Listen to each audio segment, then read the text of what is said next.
इस मूवी में एक शहर के अंदर ज़ॉम्बी वायरस फैल चुका है और सभी लोग रेस्क्यू होकर दूसरे शहर में आ चुके हैं। लेकिन कुछ लोगों का पैसों से भरा ट्रक उसी शहर में फंस गया है और अब वो लोग अपने पैसों को लाने का फैसला करते हैं और उसी शहर में जाते हैं। तो क्या वो लोग अपने पैसों को वापस ला पाएंगे या फिर वो लोग भी ज़ॉम्बीज के बीच में फंसकर ज़ॉम्बी वायरस से अफेक्ट होकर ज़ॉम्बी ही बन जाएंगे?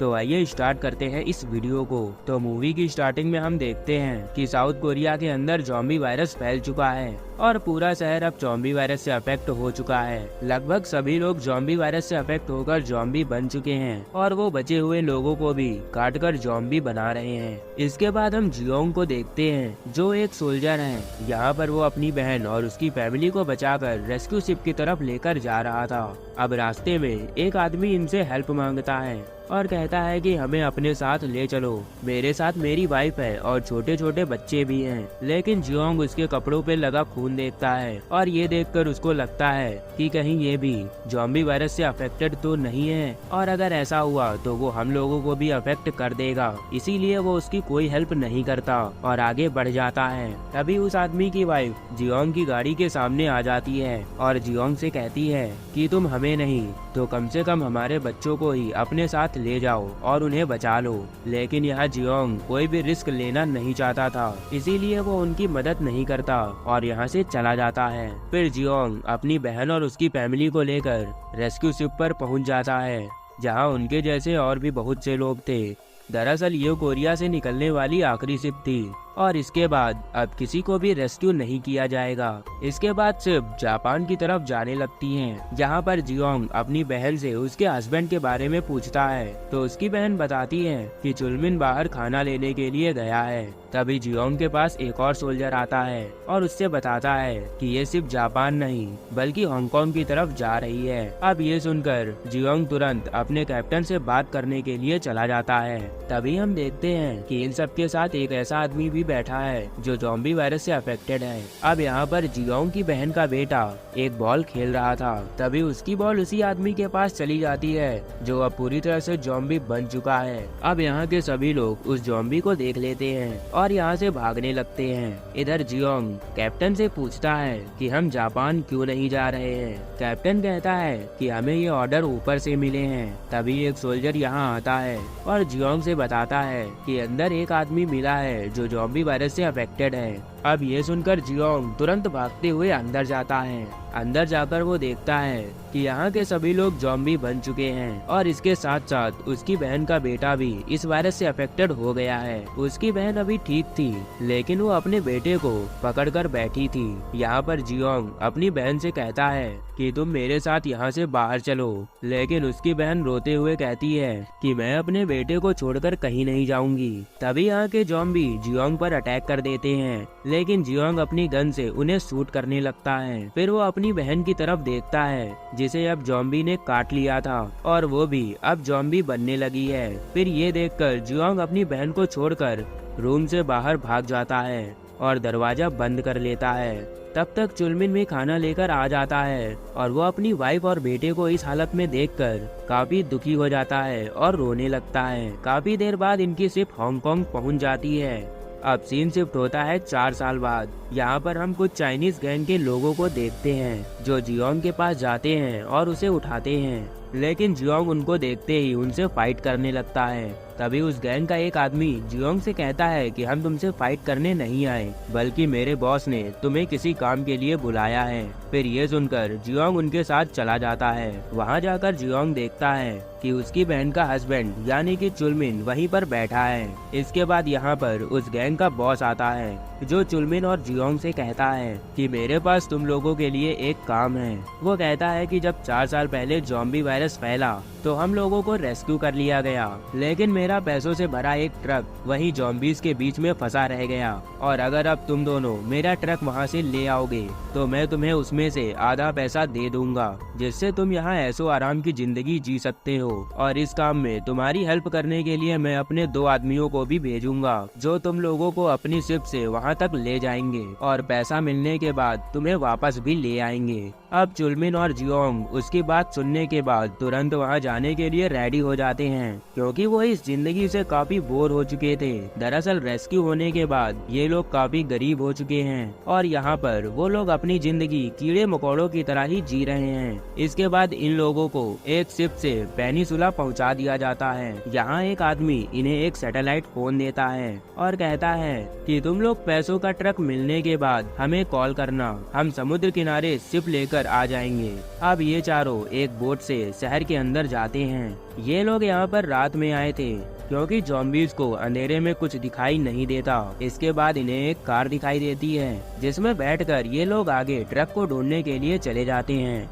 थोड़ी दूर जाने के बाद इन्हें एक वैसी ही ट्रक दिखाई देती है और जब जियोंग उस ट्रक के पास जाकर उसकी नंबर प्लेट देखता है तो उसे पता चल जाता है कि ये तो वो ट्रक है ही नहीं। अब वो लोग गाड़ी में बैठकर और आगे जाने लगते हैं। आगे इन्हें एक और ट्रक दिखाई देता है। तब हम देखते हैं कि दो लड़कियां इन्हें एक दूरबीन से देख रही हैं। इधर ये लोग देखते हैं कि ये तो वही ट्रक है जिसके बारे में डाकू गैंग के बॉस ने बताया था। अब इन लोगों को इस ट्रक के अंदर काफी सारे पैसों से भरे बैग मिलते हैं, जो देखकर ये लोग काफी हैरान हो जाते हैं क्योंकि इससे पहले इन लोगों ने इतना पैसा कभी नहीं देखा था। इसी दौरान यहाँ पर बहुत सारे ज़ॉम्बीज़ आने लगते हैं, जिनको देखकर ये लोग फटाफट से ट्रक के अंदर बैठकर यहाँ से चले जाते हैं। लेकिन थोड़ी ही दूर जाकर एक आदमी इनके ऊपर फ्लेयर चलाता है, जिसकी वजह से यहाँ पर रोशनी हो जाती है और ज़ॉम्बीज़ इन्हें देख लेते हैं और इनकी गाड़ी पर अटैक कर देते हैं, जिससे इनका ट्रक और कार आपस में टकरा जाते हैं और जियोंग दूर जाकर गिरता है। लेकिन जब वो उठता है तो देखता है कि बॉस ने जिस लेडी को उनके साथ भेजा था वो इस एक्सीडेंट में मर गई है। अब चुलमिन पर भी ज़ॉम्बीज़ अटैक कर देते हैं। फिर जियोंग उठता है और अपनी गन से उन ज़ॉम्बीज़ को मारने लगता है। अब ये देखकर चुलमिन तुरंत उस ट्रक के अंदर चला जाता है। इधर जियोंग की गोलियां खत्म हो जाती हैं, इसीलिए वो उन ज़ॉम्बीज़ से भागने लगता है। लेकिन एक ज़ॉम्बी आगे से आकर उस पर अटैक करने जा रहा था। तभी एक कार आती है जो उस ज़ॉम्बी को टक्कर मारकर दूर कर देती है। जिस कार में दो लड़कियां बैठी थी और वो जियोंग को बचाकर गाड़ी में बिठा लेती हैं। फिर वो दोनों लड़कियां कार को ज़ॉम्बी से बचाते हुए वहां से निकल जाती हैं। इधर बहुत सारे ज़ॉम्बीज़ उस ट्रक को घेर लेते हैं और जोर जोर से ट्रक को हिलाने लगते हैं, क्योंकि ट्रक के अंदर से उन्हें किसी इंसान की स्मेल आ रही थी। अब जो मेरे पुराने व्यूअर्स हैं उन्हें तो पता ही है कि ज़ॉम्बीज़ हल्की से भी हल्की आवाज सुन सकते हैं। यहाँ पर मैं आप लोगों को ये भी बता दूं कि अगर आप लोग मेरे चैनल पर नए हैं तो चैनल पर जाकर देख लीजिए, वहाँ पर मैंने बहुत सी ज़ॉम्बी की मूवी और एक ज़ॉम्बी वेब सीरीज भी एक्सप्लेन की है, जिसमें ज़ॉम्बी से रिलेटेड सभी बातें बताई गई हैं, तो जाकर देख लीजिए। और अगर चैनल पर नए हैं तो प्लीज चैनल को सब्सक्राइब भी कर दें। खैर आते हैं मेन स्टोरी लाइन की तरफ। यहाँ पर चुलमिन जो कि ट्रक के अंदर था वो बाहर के ज़ॉम्बीज़ की वजह से काफी ज्यादा घबराया हुआ था। तभी यहाँ पर एक और ट्रक आता है जिसमें लाइट जल रही थी। अब सभी ज़ॉम्बीज़ उस लाइट से अट्रैक्ट होकर उसकी तरफ चले जाते हैं। इसके बाद यहाँ पर कुछ लुटेरे आते हैं जो इस ज़ॉम्बी भरे शहर में खाने पीने का सामान ढूंढ रहे थे। तभी इस ट्रक में छुपा बॉस का भेजा हुआ वही आदमी आता है जो इन लुटेरों को देखकर काफी घबरा जाता है और वो उनसे हेल्प मांगता है। लेकिन इन लुटेरों का लीडर हवांग इसको जान से मार देता है। फिर वो लोग उस ट्रक को चेक किए बिना ही यहाँ से लेकर चले जाते हैं। इसके बाद वो दोनों लड़कियाँ जियोंग को लेकर अपने घर चली जाती हैं, जहाँ वो ज़ॉम्बी से बचकर रहती थी। यहाँ उनके दादाजी जियोंग को अंदर लेकर जाने लगते हैं। तभी जियोंग को होश आ जाता है। यहाँ पर दादाजी के पास एक गन भी थी। तभी वो छोटी लड़की यूजिन से कहते हैं कि कुछ ही दिनों में मेजर जेन यहाँ आकर हमें रेस्क्यू कर लेंगी। उनसे मेरी बात भी हुई है, लेकिन यहाँ पर सभी लोग उनकी बातों को सीरियस नहीं लेते। सबको लगता है कि उनके दादाजी बूढ़े हो गए हैं और सठिया भी गए हैं। अब जियोंग पूछता है कि तुम लोग कौन हो? तभी बड़ी लड़की जून कहती है कि अगर हम तुम्हें नहीं बचाते तो अब तक वो ज़ॉम्बी तुम्हें खा चुके होते। तभी यहाँ पर यूजिन और जून की मॉम आ जाती हैं, जिन्हें देखकर जियोंग को याद आ जाता है कि ये तो वही लेडी हैं जिन्होंने 4 साल पहले मुझसे हेल्प मांगी थी, लेकिन मैंने उनकी हेल्प नहीं की थी। यहाँ पर वो लेडी जियोंग को नहीं पहचान पाती। तभी दादाजी फोन पर किसी मेजर जैन से बात करने लगते हैं, लेकिन ये सब जानते थे कि यहाँ कोई भी नहीं आने वाला, क्योंकि 4 साल से कोई भी उन्हें रेस्क्यू करने नहीं आया है। इसके बाद सीन शिफ्ट होता है उन्हीं लुटेरों की तरफ जो उस ट्रक को लेकर अपने इलाके में आ चुके थे। यहाँ वो उनके ही जैसे कई सारे लोगों के साथ सरवाइव कर रहे थे। तभी उन्हें ट्रक के अंदर से चुलमिन मिल जाता है, जिसे वो अंदर लेकर चले जाते हैं। अब हवांग भी प्राइवेट किम को वो ट्रक देखकर यहाँ से चला जाता है। यहाँ प्राइवेट किम देखता है कि इस ट्रक में तो बहुत सारे पैसों से भरे बैग रखे हुए हैं। अब ये देखकर वो भी काफी हैरान हो जाता है। इधर चुलमिन को बाकी लोगों के साथ कैद कर दिया जाता है। अब मिनजोंग जियोंग से बताती है कि जिन लोगों ने तुम पर फ्लेयर चलाई थी वो लुटेरे हैं जो इस शहर में अपने मतलब की सामान और खाना लूटते रहते हैं, और इन्हें जो इंसान मिल जाता है उनको ये अपना काम करवाने के लिए अपने पास कैद कर लेते हैं। इसके बाद हम प्राइवेट किम को देखते हैं जो कैप्टन सियोक के पास जाता है और उन्हें बताता है कि उसे पैसों से भरा एक ट्रक मिला है। फिर सियोक उस ट्रक को देखने जाता है जहाँ पर उसे पैसों के बीच में चुलमिन की पॉकेट से गिरा सैटेलाइट फोन भी मिल जाता है। अब ये देखकर सियोक समझ जाता है कि वो लोग इस ट्रक को कहीं लेकर जा रहे थे। सियोक उस फोन से उसी गैंगस्टर से बात करता है। यहाँ गैंगस्टर बताता है कि अगर तुम लोग इस ट्रक को लेकर मेरे पास आओगे तो मैं इसमें से आधा पैसा तुम्हें दे दूंगा और अपने साथ इस जॉम्बी भरे शहर से बाहर भी लेकर चलूंगा। अब जल्दी से तुम पैसे लेकर समुद्र किनारे आ जाओ, मैं तुम्हारा इंतजार कर रहा हूँ। यहाँ पर सियोक गैंगस्टर की बात मान जाता है और प्राइवेट किम से कहता है कि जल्दी से यहाँ से निकलने की तैयारी करो। इधर जियोंग मिनजंग से सब बता देता है कि हम यहाँ एक पैसों से भरा ट्रक लेने आए हैं और उसकी हेल्प से मैं तुम लोगों को भी अपने साथ इस शहर से बाहर लेकर चलूंगा। अब ये लोग दादाजी से कहते हैं कि आज रात हम लोग यहाँ से निकलने वाले हैं, लेकिन दादाजी फिर से यही बात कहते हैं कि कुछ दिन और वेट करो, रेस्क्यू टीम आने ही वाली होगी। लेकिन फिर भी कोई उनकी बात नहीं सुनता।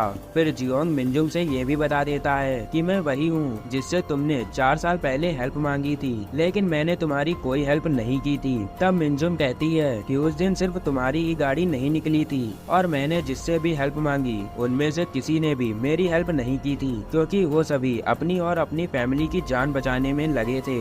इसके बाद वो लोग ट्रक लेने के लिए लुटेरों के अड्डे पर जाने लगते हैं। मिनजुंग यहाँ से थोड़ी दूर पहले ही अपनी गाड़ी रोकती है और दोनों लड़कियों को उसी गाड़ी में छोड़कर जियोंग के साथ छुपते हुए लुटेरों के इलाके में घुस जाती है। फिर इन्हें ट्रक दिख जाता है। इधर जो लोग पहरेदारी कर रहे थे वो देखते हैं कि कुछ ज़ॉम्बीज उनकी तरफ आ रहे हैं, लेकिन वो कहते हैं कि इन्हें तो हम खुद ही संभाल लेंगे, इसीलिए वो किसी को भी अंदर इन्फॉर्म नहीं करते।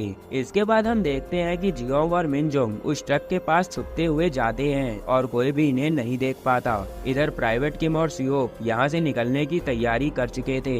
फिर सियोक प्राइवेट किम से कहता है कि तुम ट्रक के पास चलो, मैं थोड़ी देर में आता हूँ। इसके बाद यूजिन और जून देखती हैं कि बहुत सारे ज़ॉम्बीज लुटेरों के अड्डे की तरफ जा रहे हैं। ये देखकर वो अपनी मॉम को बचाने का फैसला करती हैं। इधर मिनजुंग और जियोंग ट्रक में उस सैटेलाइट फोन को ढूंढते हैं ताकि वो उस गैंगस्टर से कांटेक्ट कर सकें, लेकिन इन्हें वो फोन कहीं नहीं मिलता क्योंकि वो फोन तो अब सियोक के पास है। अब यहाँ पर प्राइवेट किम आने लगता है, जिसे देखकर जियोंग छुप जाता है और मिनजुंग उसके ऊपर गन तान देती है। अब डर के मारे प्राइवेट किम सारी बातें उन्हें बता देता है और कहता है कि सियोक ने सैटेलाइट फोन से किसी गैंगस्टर से बात की थी और अब वो इस ट्रक के पास आने वाला है। फिर मिनजुंग उससे पूछती है कि तुम्हें ये सैटेलाइट फोन कहाँ से मिला था। तब प्राइवेट किम बताता है कि ट्रक से उन्हें एक आदमी मिला था और ये सैटेलाइट फोन उसी के पास था। यहाँ पर वो ये भी बताता है कि वो आदमी अब अंदर कैद है। ये सब सुनकर जियोंग समझ जाता है कि वो आदमी और कोई नहीं बल्कि उसकी बहन का पति चुलमिन है। मिनजुंग प्राइवेट किम से पूछती है कि अब वो फोन कहाँ पर है। तब प्राइवेट किम बताता है कि वो फोन अब सियोक के पास है। अब जियोंग चुलमिन को बचाने अंदर चला जाता है। इधर सियोक ट्रक के पास आ जाता है। फिर मिनजुंग सियोक से वो फोन मांगती है, लेकिन सियोक उस पर गन से शूट करने लगता है। इसके बाद मिनजुंग सियोक को ट्रक से टक्कर मारकर उसे बेहोश कर देती है। फिर वो सियोक की पॉकेट से वो सैटेलाइट फोन भी निकाल लेती है। इधर जियोंग अंदर आकर कुछ लोगों को जान से मार देता है और चुलमिन को बचाकर यहाँ से लेकर जाने लगता है। फिर ये देखकर हवांग अपने साथियों के साथ अपनी गन लेने चला जाता है। जियोंग यहाँ पर स्मोक डालता है और एक फ्लेयर भी फेंक देता है, जिसे देखकर बाहर के ज़ॉम्बीज अंदर आने लगते हैं और वहाँ के लोगों पर हमला करने लगते हैं। तब तक हवांग आ जाता है और अपने साथियों के साथ जियोंग पर हमला करने लगता है, जिससे जियोंग की गन नीचे गिर जाती है। फिर चुलमिन उस गन को उठाकर उन पर गोलियां चलाने लगता है। फिर चुलमिन वो गन जियोंग को देता है। तभी हवांग पीछे से चुलमिन पर अपनी गन से शूट कर देता है, जिससे चुलमिन की तुरंत वहीं पर मौत हो जाती है। अब जियोंग उसे देखकर पूरी तरह से टूट जाता है, क्योंकि अपना कहने के नाम पर बस चुलमिन ही बचा था, लेकिन अब वो भी मर गया है। इसी दौरान मिनजंग ट्रक लेकर यहाँ पर आ जाती है। फिर जियोंग उसमें बैठ जाता है। अब ये दोनों ट्रक को लेकर यहाँ से निकल जाते हैं। इसके बाद हम सियोक को देखते हैं, जो होश में आ चुका है। फिर वो गुस्से में प्राइवेट किम को गोली मार देता है और एक गाड़ी में बैठकर कहीं जाने लगता है। इधर मिनजंग ट्रक भगा रही थी, लेकिन उसकी ट्रक के सामने कई सारे ज़ॉम्बी आ जाते हैं, जिसकी वजह से ट्रक आगे नहीं बढ़ पाता। तभी यूजिन और जून अपनी गाड़ी लेकर यहाँ पर आ जाती है और गाड़ी की लाइट देखकर ये ज़ॉम्बी ट्रक के आगे से हट जाते हैं और यूजिन की गाड़ी का पीछा करने लगते हैं। दादाजी फ्लेयर जलाते हैं और ज़ॉम्बीज को दूसरी तरफ भेज देते हैं। अब ये दोनों गाड़ियां समुद्र की तरफ जाने लगती हैं, लेकिन इनके पीछे सियोक और हवांग थे। यहाँ हवांग अपने साथियों से कहता है कि इन लोगों को जान से मार दो। ये सुनकर उसके सभी साथी एक साथ जून की कार को टक्कर मारने लगते हैं। फिर जून कार को भगाती है और इनको चकमा देकर ज़ॉम्बीज के बीच में फंसा देती है। अब हवांग अपने साथियों से कहता है कि अपनी गाड़ी की लाइट ऑन कर दो। अब ये सभी अपनी गाड़ियों पर लगी बड़ी बड़ी लाइट्स को ऑन कर देते हैं और लाइट्स को देखकर ज़ॉम्बीज जून की गाड़ी और ट्रक पर सामने से हमला करने लगते हैं। ये देखकर जून अपनी कार से ज़ॉम्बीज को टक्कर मारकर रास्ता साफ करने लगती है, जिसकी वजह से ये लोग कैसे भी करके यहाँ से निकल जाते हैं। तभी सामने बहुत सारे ज़ॉम्बी एक पुल पर खड़े थे।